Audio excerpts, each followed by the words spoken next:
자, 두 번째 시간 시작하도록 합니다. 자, 이제 48절 들어갑니다. 자, 이방인이 듣고 기뻐하여 하나님의 말씀을 찬송하며 영생을 주시기로 작정된 자는 다 믿더라.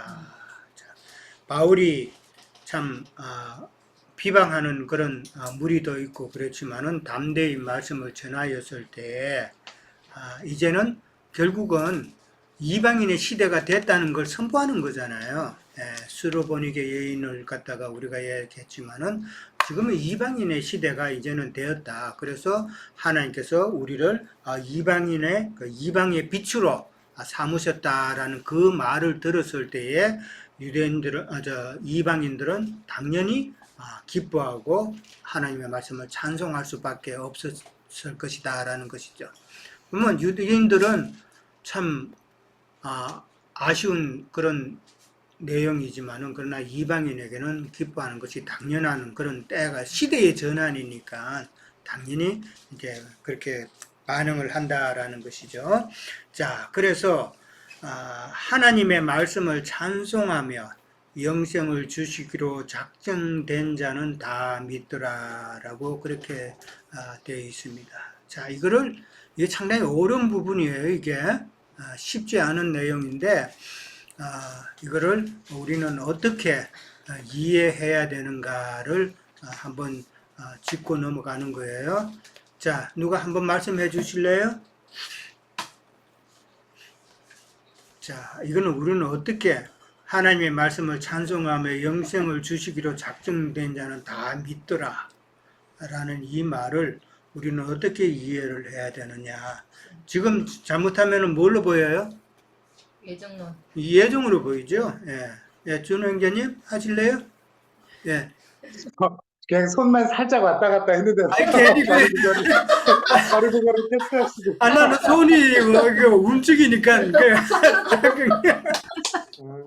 예 저기 뭐이 손 드시면 안 돼요. 그러게요.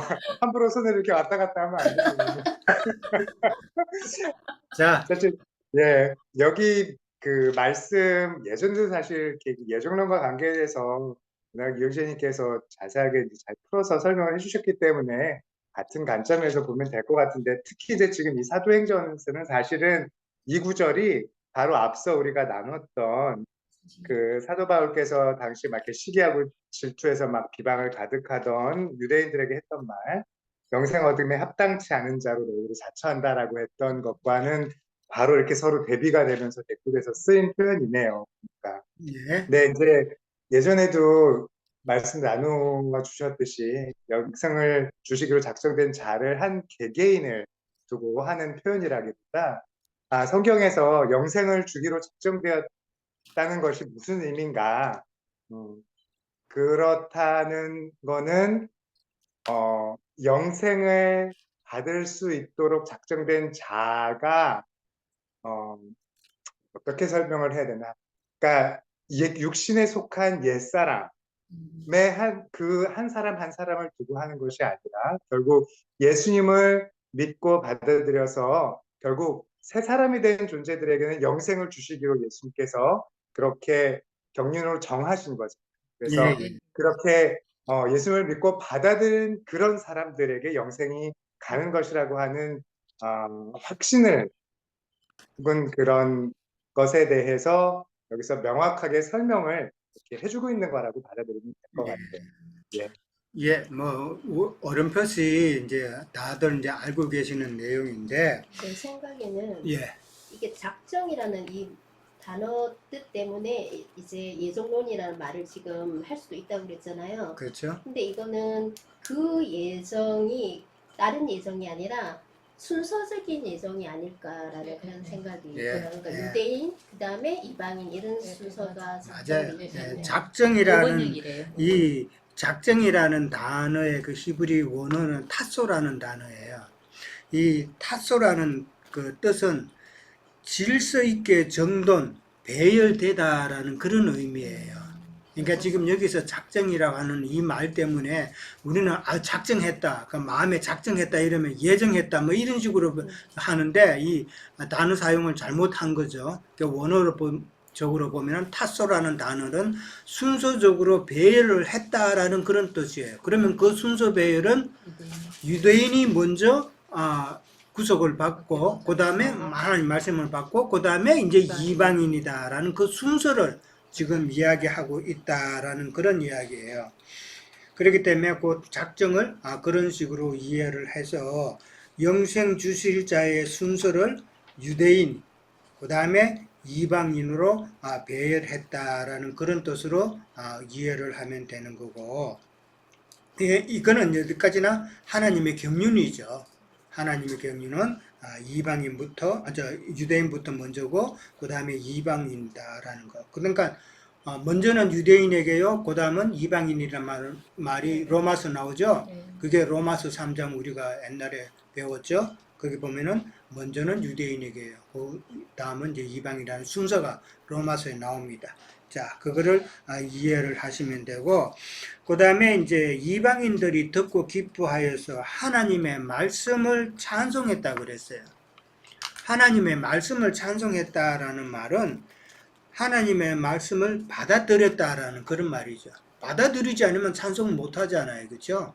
마찬가지로 말씀을 내가 아멘하고 받아들였다라는 그런 의미인데, 조금 전에도 말씀하셨지만은 예수 안에 있는 자는 영생 주시기로 예정이 된 거예요.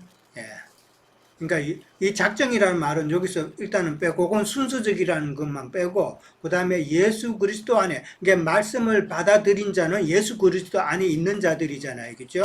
예수 그리스도 안에 있는 자들은 영생 주시기로 예정이 되었다라는, 그러니까 원인과 결과가 나오죠. 원인과 예수 그리스도 안에 있어야 된다는 그 원인 있어야만 그 다음에 결과적으로 영생을 우리가 약속받는다는 그런 결과가 나오잖아요. 그러니까 세상 교계에서 예정이라는 말을 참 많이 쓰는데, 그 예정을 갖다가 제일 문제점이 뭐예요? 그 예정을 어떻게 이용을 해요? 아까도 형제님이 이야기했듯이 사람에게 적용을 한단 말이에요. 사람한테 적용하는 것이 아니라, 이 예정이란 말 자체가 뭐예요? 미리 정했다. 그 다음에 운명 지어졌다라는 그런 의미단 말이에요. 그러니까 미리 정해졌다라는 말은 사람에 대한 표현이 아니라 그 사람이 어떤 믿음 생활을 했느냐 하는 결과를 지금 예정했다라는 그 말이단 말이에요. 이해됐어요? 사람에 대한 것이 아니라 그 사람이 어떤 신앙생활을 했느냐에 따른 결과가 어떻게 될 것이라는 것을 하나님이 예정하셨다, 그 의미다라는 말이죠. 근데 세상 교계에서는 자꾸 이걸 갖다가 사람에게 적용을 하자.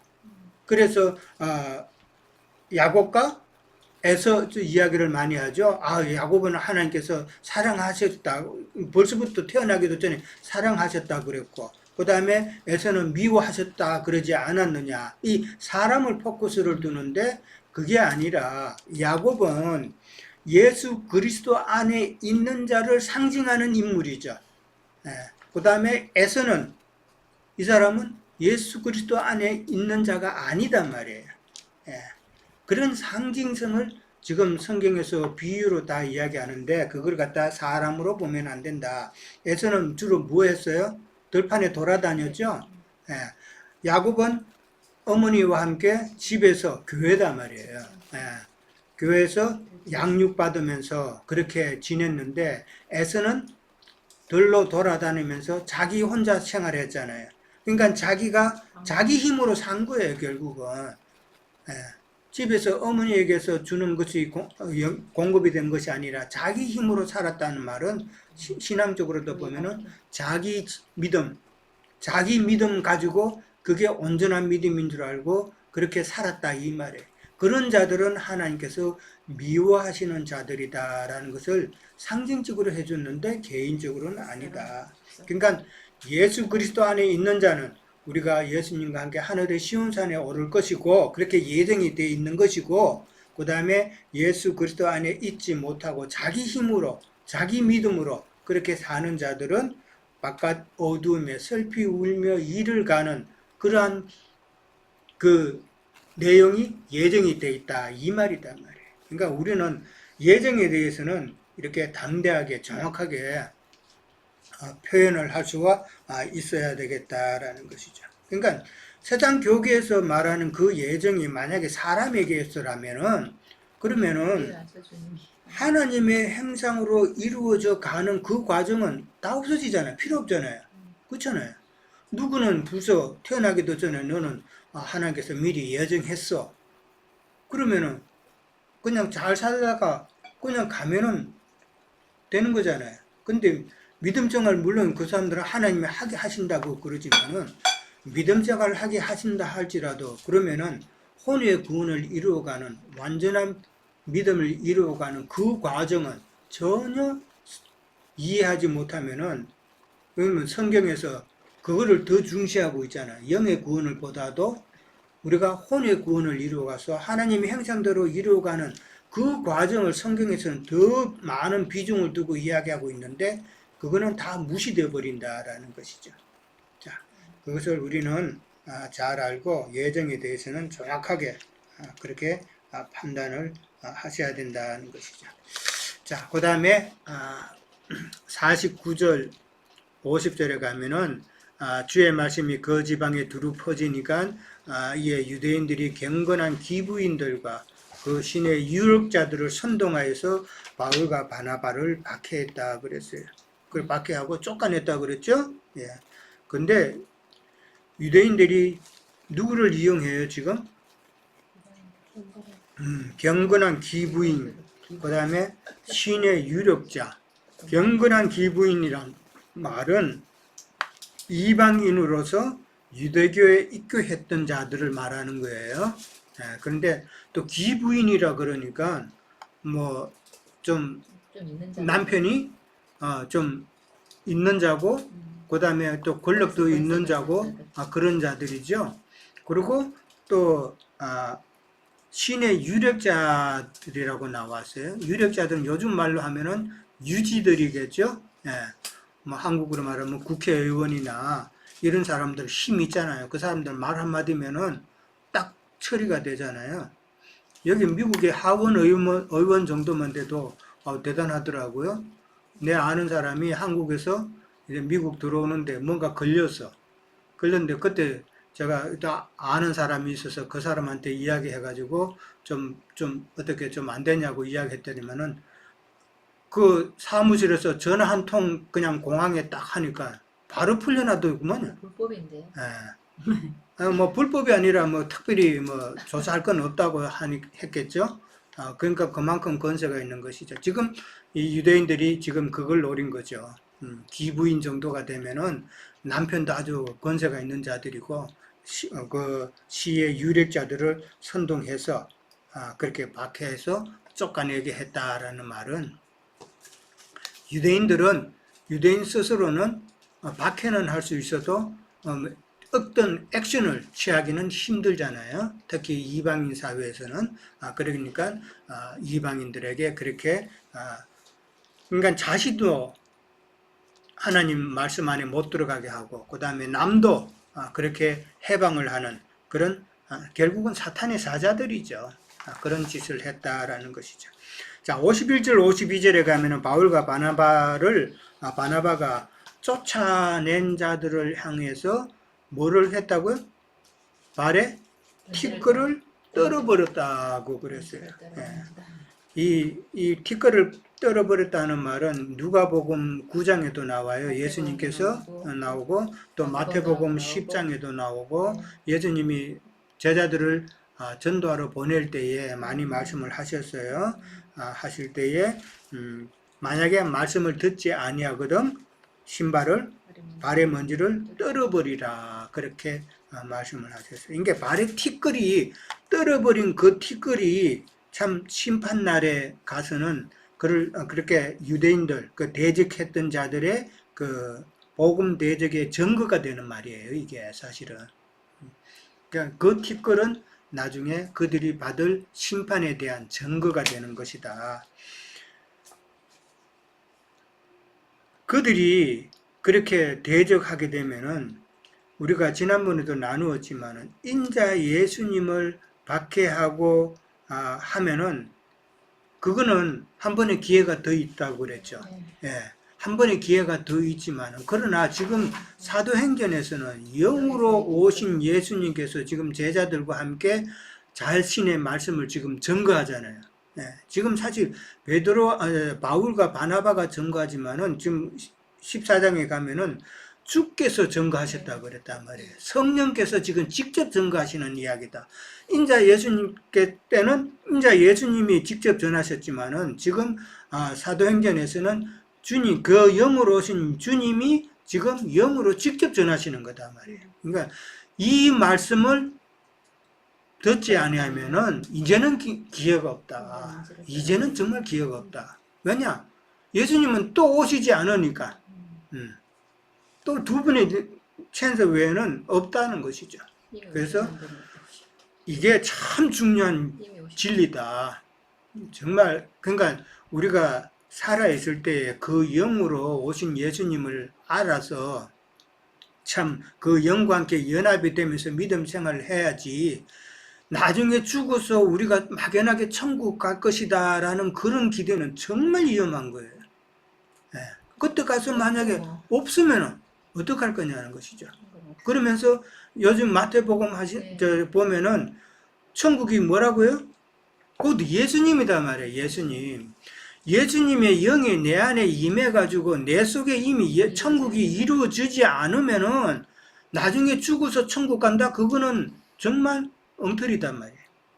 내가 지금 이 땅에서 신앙생활하면서 예수 그리스도의 진리의 말씀으로 인해서 내 속에 지금 천국이 느껴지지 않으면은 그거는 안 되는 거단 말이에요. 그러면 too late.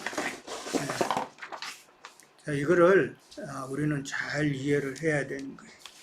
말씀을 거절하면 기회는 없다. 자, 제자들은 기쁨과 성령이 충만했다고 그랬어요. 여기 제자들은 이제 말씀을 들은 자들이겠죠. 바울과 바나바도 물론 기쁨과 성령이 충만했겠지만은 여기서는 말씀을 듣고 깨달은 그런 제자들이다라고 보면 되는 것이죠. 자, 그 다음에 이제 14장 1절로 넘어갑니다. 자, 14장에서는 이제 비시디아 안디옥에서 이제 쫓겨나니까 이고니온으로 갔다 그랬죠.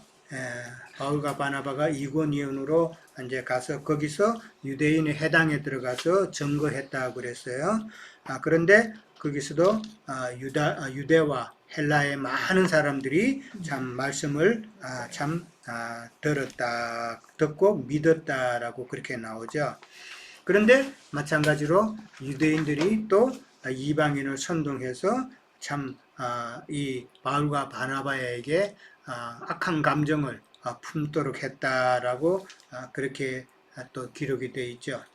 자, 그러면서 3절에 가면은 주께서 그들의 손으로 표적과 기적을 행하게 하여 주사 자기 은혜의 말씀을 증언하셨다라는 말이 나와요. 자, 이게 질문이죠. 주께서 그들의 손으로 표적과 기사를 행하게 하여 주사 자기 은혜의 말씀을 증언하셨다. 그러니까 이걸 갖다가 문자 그대로 읽으면은 예수님께서 제자들에게 참 표적과 기사를 행하는 능력을 줘서 막 기적이 일어나고 이렇게 함으로 하나님의 예수님의 말씀을 영으로 오신 그 주님의 말씀을 주님께서 증언하셨다. 이렇게 보면은 곤란하죠. 아까도 이야기했지만은 귀신을 병을 고치는 것은 먹는 떡이다 말이에요. 그렇죠? 그러니까 하나님의 말씀이 지금 표적과 기사를 행했다는 말은 그만큼 능력 있게 하셨다는 이 말이다 말이에요. 바울과 바나바에게 주님의 영이 성령께서 능력을 주셔가지고 지금 사실은 누가 전하는 거예요? 예수님께서 직접 전하시는 말씀이다. 이 말이다 말이에요. 그래서 참 하나님의 말씀을, 주님의 그 말씀을 지금 사도로 통해서 말씀을 정언하셨다라는 그 말이단 말이에요. 그러면서 지금 또 담대히 말했다라는 말이 나오죠. 아까도 나왔었죠. 두 번 나왔어요. 담대히 말했다라는 말은 성령이 함께 하셨다라는 그 표현이다 그랬어요. 실제로 지금 3절에서 성령이 함께 하심으로 이런 능력이 나타났다라는 것이죠. 당연히 많은 유대인들이 유대와 또 이방인들이 지금 말씀을 따르는 자들이 된 것은 당연하겠죠. 말씀 하나 찾아봐도 돼요? 예, 말씀 찾으세요. 마태복음 10장 그 14절하고 몇 군데 보면은 여기에 대한 너무 합당한 말이 있어서 마태복음 예. 14장 10장 14절에는 뭐 아까 그게 이제 사본 문제하고도 맞는 연결되기도 하고도 하는데 제가 읽어볼게요. 누구든지 너희를 영접하지도 아니하고 너희 말을 듣지도 아니하거든 그 집에서 이나 성에서 나가 너희 말의 먼지를 떨어버리라. 이제 주님이 이제 그렇게 하는 것이 그것도 명령한 것이 사본 문제하고도 합당하고 그 다음에 그 뒤에 보면은 19절 20절 읽으면은 이제 너희를 넘겨줄 때에 어떻게 또는 무엇을 말할까 염려하지 말라. 그때 너희에게 할 말을 주시리니. 그러니까 이제 그 사도 바울을 통해서나 아니면 바나바를 통해서 말하시는 이는 너희가 아니라 너희 속에 말씀하시는 그렇죠. 이는 곧 너희 아버지의 성령이시리라. 성령께서 딱, 말씀하신다. 확정하셨으니까 이 말씀이 합당한 네. 거예요. 자, 담대히 말했다라는 이 말을 다시 한번 더 봅니다. 물론 바울과 바나바 안에 성령께서 지금 하시는 것이기 때문에 담대히 말할 수가 있는 것인데 디모데 후서에 보면 우리가 말씀을 전할 때에 그때 디모데 후서 2장 22절에 보면은 너희는 온유함으로 훈계하라는 말이 있어요. 훈계하라는 말은 사실 말씀을 전하는 거예요. 예, 말씀을 전하는 건데 그때는 온유함으로 하라라고 그렇게 돼 있어요. 온유함으로 되어 있는데 그래 처음에는 우리가 누구에게 말씀을 전할 때는 온유함으로 해야 될 단계가 있죠. 그 단계가 있지만 그러나 오랜 시간이 지나서 훈계도 하고 여러 가지 말도 전하고 이랬는데도 여전히 듣지 않으면은 그때는 어떻게 해요? 그때도 온유하게 해야 돼요? 그때는 담대하게 전거해야 된다는 거예요. 지금 바울처럼 지금 담대하게 전하는데 담대하게 전한다는 말은 심판하는 거죠. 잘못된 신앙을 지적을 해야 된다는 것이죠. 그땐 처음에는 온유하게 말하지만 이제는 담대하게 할 때는 너희들이 신앙이 지금 성경에 어긋나는 것이다를 정확하게 꼬집어 줄 수 있어야 된다. 그러고 나서 좀 더 그리고 이런 신앙생활에 대한 결과가 결국은 어떻다라는 것까지 찝어줘야 된단 말이에요. 이제 그게 이제 두 번째 단계로 들어가겠죠. 그러고 나서 또 그래도 비방하고 이제는 계속 안 들으면은 어떻게 해야 돼요? 그때는 심판하고 떠나죠. 티끌을 진짜 떨어버려야 된단 말이에요. 안 되는 거 계속 붙잡고 있으면은 나만 힘들어져요. 이건 성령의 뜻이 아니구나. 그렇게 인정하고 티끌을 떨어버려야 된다는 그 세 단계를 우리는 한 번쯤 생각해 봐야 된다는 것이죠. 자, 4절하고 7절에 보면은, 자, 두 신의, 그 신의 무리가 나뉘었다 그랬죠. 나뉘어서 유대인을 따르는 자도 있고 두 사도를 따르는 자도 있다 그랬어요. 아까와 마찬가지로 신앙의 두 계보로 우리가 생각해야 된다라는 것이죠.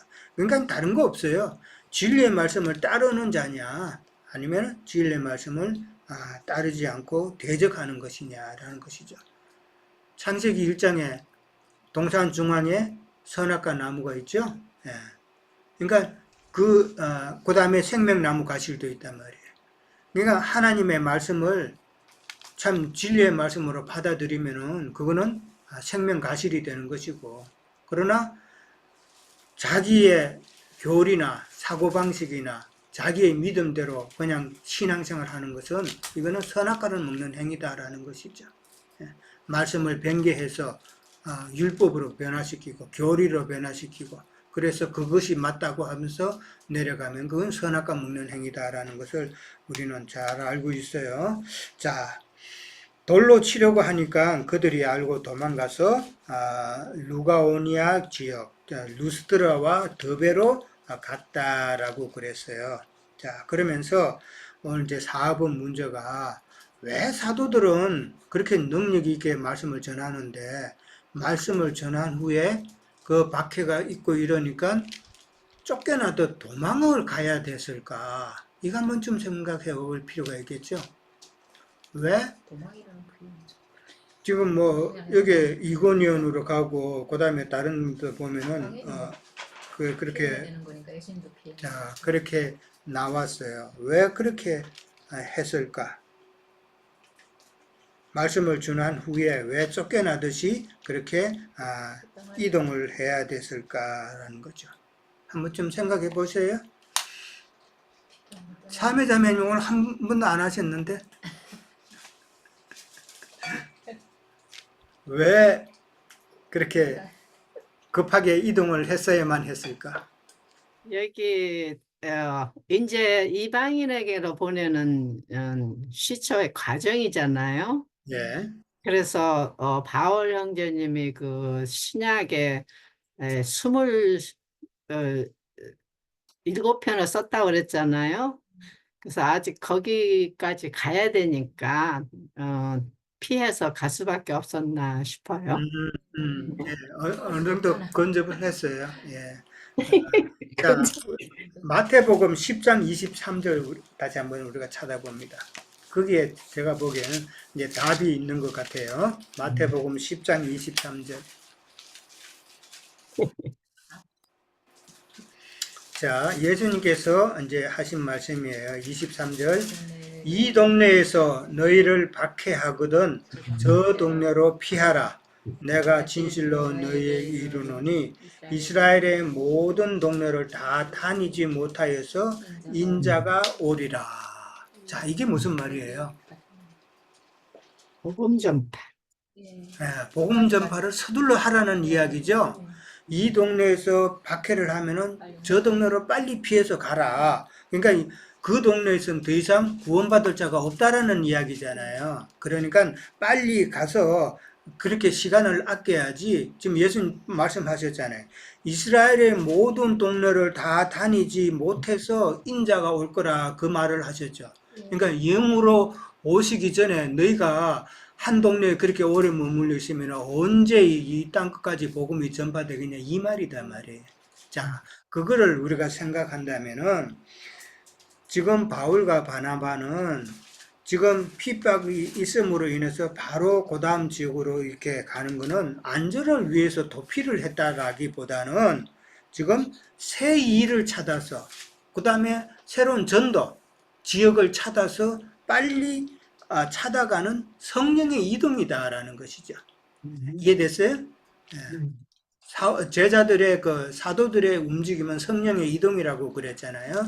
그러니까 성령께서 한 지역에 오래 머물게 있지 않게 박해를 어떻게 보면 일으켰다라고도 볼 수 있는 거예요. 그러니까 핍박이 없으면 사람은 안주하게 되죠.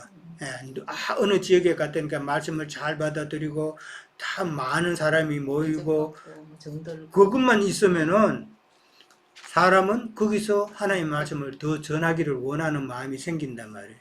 그러나 그것도 조심해야 된다. 성령께서는 지금 핍박을 일으켜서 다른 지역에 많은 지역에 지금 말씀을 정극해 한다라는 그런 목적이 있다라는 것이죠.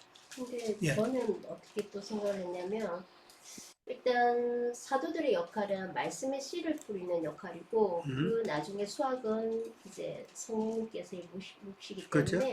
이제 그래서 빨리빨리 이동 차원에서 또 그렇죠. 그러니까 시간을 아껴서 지금 땅 끝까지 이르러 내 증인이 되라고 했는데 지금 우리가 읽은 말씀대로 예수님 인자가 곧 올 건데 빨리 전해야 되지 않느냐. 왜냐하면은 영으로 오신 예수님인데 그 영으로 예수님께 오셨는데 모든 지역이 예수에 대해서 전혀 모르면은 영으로 오신 그 사역이 지장을 받는다. 예수에 대해서는 알아야 될 거 아니에요. 땅 끝까지 이르러서. 그래서 빨리 일단 복음의 씨앗을 뿌려놓고, 그 다음에 키우고, 하시는 것은 성령께서 하시는 일이다라는 것이죠.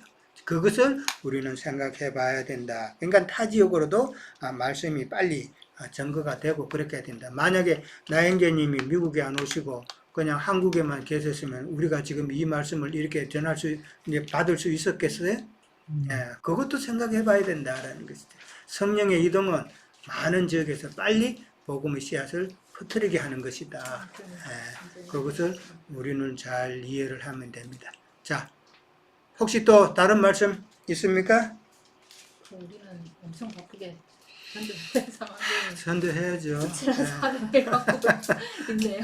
예. 빨리 은혜에게 예, 사미자매님. 네, 형제님 말씀을 듣고 보니까 저기 두 노선을 말씀하셨잖아요. 예, 근데 이제 예수님이 살아계실 때 그 70명을 파송해서 각동 각처로 가서 복음 전파해 하셨고, 예, 제자들도 또 복음 전파를 하니까 사단이 번개처럼 하늘에서 떨어졌다 하는 거는 복음 전파를 해서 그 수르베의 여인의 그 딸이 그렇죠. 귀신이 쫓아낸 것처럼. 그렇죠. 근데 제가 이제 바울 형제님을 보면은 그래서 그때 예수님의 3년 반 동안 복음 전파를 해서 많은 사람들이 쫓아다녔다가 그 중에는 또 믿는 사람이 있어서 이렇게 유대인이나 이방인들이 흩어져 가지고 성당에 이렇게 유대인들은 성당을 짓잖아요. 예배당처럼 모임 장소를 가졌는데 바울 형제님은 어쩔 수 없이 이제 모르는 곳으로 가기 때문에 성당에 들어가야 됐지만 그래서 그 안에서 믿는 자들을 빼내셔 갖고 이제 성당에서 나오게 하셔가지고 집에 있는 교회를 세우는 걸로 제가 조금 그 흐름을 볼 수가 있는데, 그러므로 해서 이제 장성된 자, 말하자면은 유대교에서 떠나서 해당에서 떠나서 집에서 모이는 교회를 세우는 그 과정을 조금 볼 수 있지 않나 그런 생각이 그렇죠. 들었습니다. 예, 그것도 맞는 말이에요. 그러니까 결국은 유대인에게 말씀이 먼저 전해진 것도 그게 이방인에게 말씀이 전해지기 위한 하나의 준비 단계죠. 네. 준비 단계였기 때문에 그것을 우리가 생각해야 되고, 이방인 지역이 유대인들이 이방인 지역으로 갔기 때문에 거기서 이제 말씀이 또 전해지고 조금의 기반이 잡힌 것이지, 전혀 예수를 알지 못하는 그냥 그런 지역에 가서 바울이 말씀 전하기는 상당히 어렵겠죠. 그런 우리도 지금 예. 세상에서 그렇죠. 세상에 있는 음, 그런 사람한테 복음 전하기는 어렵잖아요. 그렇죠. 그러니까 우리가 이제 세상 교계에서 기독교인들한테 전하기는 신앙생활을 했기 때문에 예수에 대해서는 알기 때문에, 근데 이제 우리는 잘못 알아는 거, 그걸 갖다가 다시 다 뒤집는 거죠. 예. 그렇게 보고 가면 될 것 같습니다. 자, 그러면은 오늘은 여기까지 하도록 하고요. 자, 수고하셨고요.